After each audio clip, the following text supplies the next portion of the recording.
नमस्कार विद्यार्थी मित्रांनो, आपल्या डबल ओ अकॅडमीच्या ई लर्निंग प्लॅटफॉर्मवरती तुम्हा सर्वांचं सहर्ष स्वागत आहे। तर वनरक्षक पदभरती 2026 याच्याविषयीचं महत्त्वाचं अपडेट आणि त्याचबरोबर इतर काही महत्त्वाची माहिती घेऊन मी तुम्हाला पुन्हा एकदा काय करण्यात आलेलो आहे तर माहिती सांगण्यासाठी आलेलो आहे। तर पहा काय सांगितलं जातं, तर वनरक्षक पदभरती 2026 यामध्ये कोण अर्ज करू शकते, यासाठीची पात्रता काय असणार आहे आणि कशा पद्धतीचा निकष यामध्ये असणार आहे, कशा पद्धतीने मार्किंग सिस्टीम केली जाणार आहे याबाबतची माहिती आपण आपल्या आताच्या या व्हिडिओच्या माध्यमातून जाणून घेणार आहोत।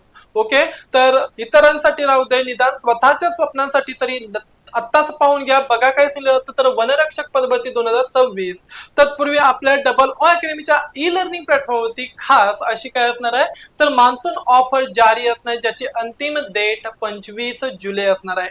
25 जुलै पर्यंत फक्त आणि फक्त 1100 रुपयांमध्ये तुम्ही कोणतीही बॅच या ठिकाणी परचेस करू शकताय, बॅच जॉईनिंग करू शकताय, ज्यामध्ये वेगवेगळ्या पोस्टचा समावेश असणार आहे, जसं की अंगणवाडी सुपरवायझर असेल, एएनएम, जीएनएम असेल, स्टाफ नर्स असेल, लॅब असिस्टंट, लॅब टेक्निशियन्स असेल, आरोग्य सेवक, आरोग्य सेविका, आरोग्य निरीक्षक, आरोग्य बहुउद्देशीय कर्मचारी, सॅनिटरी इन्स्पेक्टर असेल, एमपीडब्ल्यू असेल, एलएसओ, एफडीए, टीईटी टेट, तलाठी पदभरती असेल, त्याचबरोबर नगर परिषद असेल, जलसंपदा, औषध निर्माता असेल, फार्मासिस्ट, ओके, आदिवासी बॅच, महिला व बाल संवर्धन असेल, पशुसंवर्धन असेल आणि काय असेल एलएसओ, ह्या सगळ्या बॅचेसचा याच्यामध्ये समावेश करण्यात आलेला आहे। यामध्ये आपण लाईव्ह प्लस रेकॉर्डेड स्वरूपामध्ये लेक्चर्स अवेलेबल करून देतो। वीकेंडचे शेवटचे 2 ते 3 दिवस या ठिकाणी पीवायक्यू किंवा तत्सम लेवलची क्वेश्चन सिरीज चालवतो, त्यामध्ये आपण या ठिकाणी प्रश्नांचे स्पष्टीकरणासह उत्तर पाहत असतो।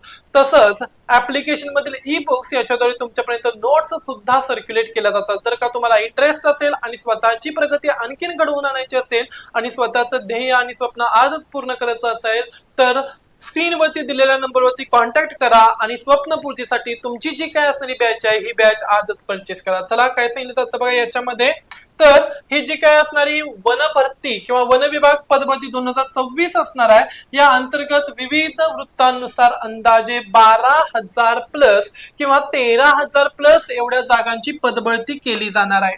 यामध्ये वेगवेगळ्या विभागांकडून सध्या मागणी पत्र गोळा केली जात असून यामध्ये अधिकृत जाहिरात प्रसिद्ध झाल्यावर अंतिम पदसंख्या या ठिकाणी स्पष्ट होईल।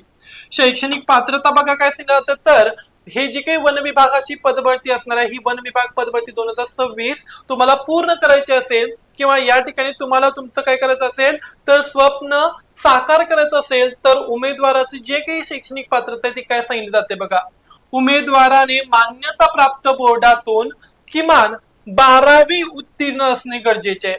मग यामध्ये 12वी उत्तीर्ण असणाऱ्या लोकांच्यासाठी काय सांगितलं जातं, तर सर्वसाधारणतः 12वीला सायन्सचे असणारे सर्व विद्यार्थी या ठिकाणी क्वालिफाय असणार, म्हणजे 12वी सायन्स करणारी जी काही मुलं आहेत ही क्वालिफाईड असणार आहेत या ठिकाणी, म्हणजे 12वी सायन्स झालेली मुलं पूर्ण। ओके, त्यामध्ये बघा विज्ञान, गणित आणि जर का समजा जर का तुमचं 12वी काय असेल आर्ट्स असेल, 12वी आर्ट्स किंवा 12वी काय असेल कॉमर्स मधून झालं असेल, बघा या ठिकाणी मी काय म्हणतोय 12वी सायन्सचे सर्व विद्यार्थी, 12वी सायन्स झालेले सर्व विद्यार्थी क्वालिफाईड आहेत।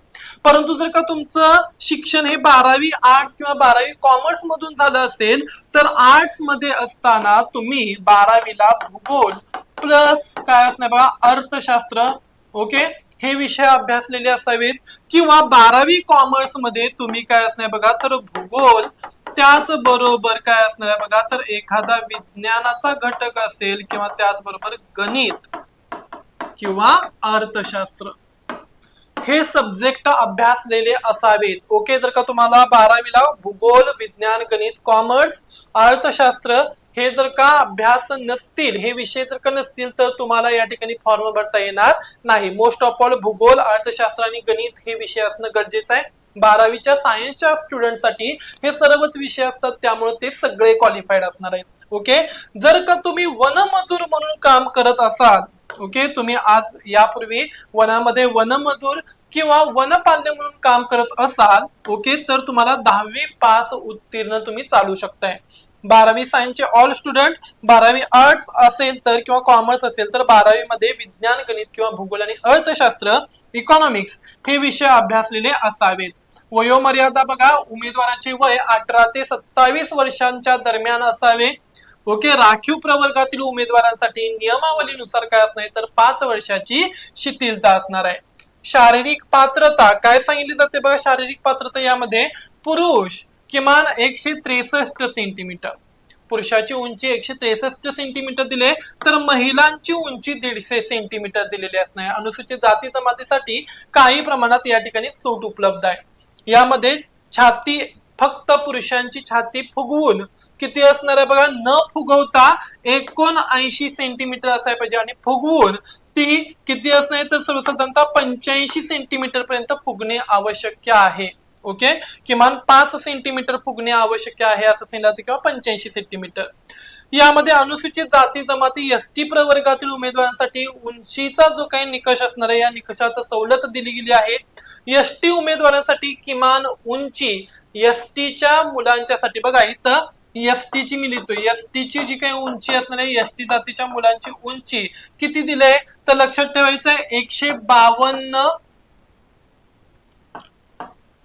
152.5 सेंटीमीटर आणि खुला गट किंवा ओपन गट 163 आणि महिलांची ती दिले, ही महिलांची किती दिली आहे फिमेलची उंची लक्षात ठेवायची किती दिले तर 145 सेंटीमीटर एवढी काय असणार तर त्यांना सवलत असणार आहे. ओके, शारीरिक कार्यक्षमता लेखी परीक्षेत पात्र ठरलेल्या उमेदवारांचीच या ठिकाणी फिजिकल टेस्ट म्हणजे शारीरिक चाचणी घेतली जाणार आहे. यामध्ये धावण्याची चाचणी समाविष्ट असते. पुरुष उमेदवार एकूण 5 किलोमीटर धावणे आवश्यक असते ज्यासाठी 80 गुण निर्धारित आहेत. महिला उमेदवार यामध्ये एकूण 3 किलोमीटर धावणे आवश्यक असते ज्यामध्ये 80 गुण निर्धारित आहेत. बघा म्हणजे 5 किलोमीटर पुरुष 80 गुण, महिला 3 किलोमीटर 80 गुण. ओके, मिळालेले गुण असणार आहेत. अंतर किती वेळात पार करता याच्यानुसार ही मार्किंग सिस्टीम काय असणार आहे अवलंबून असणार आहे. तर लक्षात ठेवायचं पुरुषांच्या मध्ये जेव्हा तुम्ही धावताय तेव्हा धावताना लक्षात ठेवायचं आहे 17 मिनिटे किंवा त्यापेक्षा कमी वेळात आला, 17 मिनिटांमध्ये किती 5 किलोमीटर पार करायचं आहे. 17 मिनिटांमध्ये जर का तुमचं 5 किलोमीटर झालं तर तुम्हाला 80 गुण असणार आहेत. ओके, 17 ते 18 मिनिटांमध्ये 70 गुण, 18 ते 19 मिनिटांमध्ये आला 60 गुण. ओके, 19 ते 20 मिनिटांमध्ये आला 50 गुण असणार आहेत. वेळ वाढल्यास गुण कमी होत जातील. ओके, आणि 30 मिनिटांपेक्षा जास्त वेळ लागल्यास तो अपात्र मानला जाईल. 30 मिनिटांपेक्षा जास्त वेळ लावायचा नाही. त्याच्यानंतर धावणे मुलींच्या मध्ये किंवा महिलांच्या मध्ये किती सांगितलं जातं बघा 12 मिनिटांचा निकष आहे 3 किलोमीटर साठी. जर का तुम्ही 12 मिनिटाच्या आत आला तर 80 गुण, 12 ते 13 मिनिटांमध्ये आल्यावर 70 गुण, 13 ते 14 मिनिटांमध्ये आल्यावर 60 गुण आणि 14 ते 15 मिनिटांमध्ये आल्यावर 50 गुण असणार आहेत. आणि जर का महिला कॅन्डिडेट 25 मिनिटाच्या नंतर आली तर तिला 0 गुण असणार. ती स्त्री किंवा ती महिला काय असणार आहे अपात्र असेल. वनरक्षक पदासाठी निवडलेल्या प्रक्रियेत खालील टप्पे महत्वाचे आहेत. यामध्ये ऑनलाईन लेखी काय असणार परीक्षा होणार आहे ज्यामध्ये सामान्य ज्ञान, बौद्धिमत्ता असेल, बुद्धिमत्ता चाचणी, मराठी भाषा, इंग्रजी भाषा यांवरती प्रश्न विचारले जाणार आहेत. ओके, मग शारीरिक चाचणी घेतली जाईल. ज्या मुलांना लेखी परीक्षेत चांगले मार्क पडतील त्या मुलांना शारीरिक चाचणीसाठी बोलवलं जाईल. ओके, म्हणजे अगोदर लेखी होईल मग फिजिकल होईल. ओके, लेखी परीक्षेत पात्र ठरलेल्या उमेदवारांची काय घेतली जाणार आहे बघा पीट. Okay, PET. ओके, पीटी घेतली जाणार आहे. मग पीटी मध्ये बघा लक्षात ठेवायचं काय असणार आहे तर 5 किलोमीटर धावणे आणि 3 किलोमीटर धावणे असणार आहेत. त्याच्यानंतरचा तिसरा टप्पा काय असणार आहे तर कागदपत्र पडताळणी, सर्व मूळ प्रमाणपत्रांची तपासणी केली जाणार आहे. ओके, बघा, जाता जाता तुम्हाला ह्या मार्किंग सिस्टीम बद्दल जर का माहिती नव्हती, त्याचबरोबर तुम्हाला उंची असेल, निवड प्रक्रिया याविषयीची जर का माहिती माहित नव्हती आणि जर का तुम्हाला ह्या व्हिडिओच्या माध्यमातून ही माहिती समजली असेल तर लाईक करा, शेअर करा आणि त्याचबरोबर आपल्या डबल ओ अकॅडमीच्या ई लर्निंग प्लॅटफॉर्मला सबस्क्राईब करायला विसरू नका. अशीच चांगली माहिती घेऊन पुन्हा लवकर भेटू. तोपर्यंत धन्यवाद. आणि लवकरात लवकर जे काही बॅचेस असणार या बॅचेसची काय असणार आहे बघा, तर या ठिकाणी व्हॅलिडिटी संपत आलेली आहे. सो व्हॅलिडिटी संपायच्या आत कोणतीही बॅच जी तुमच्या स्वप्नांना आकार देऊ शकते, तुमचं स्वप्न परिपूर्ण करू शकते, तर ती बॅच तुम्ही या ठिकाणी जॉईनिंग करू शकताय फक्त आणि फक्त ₹1100 मध्ये संपूर्ण वर्षासाठी. ओके, धन्यवाद.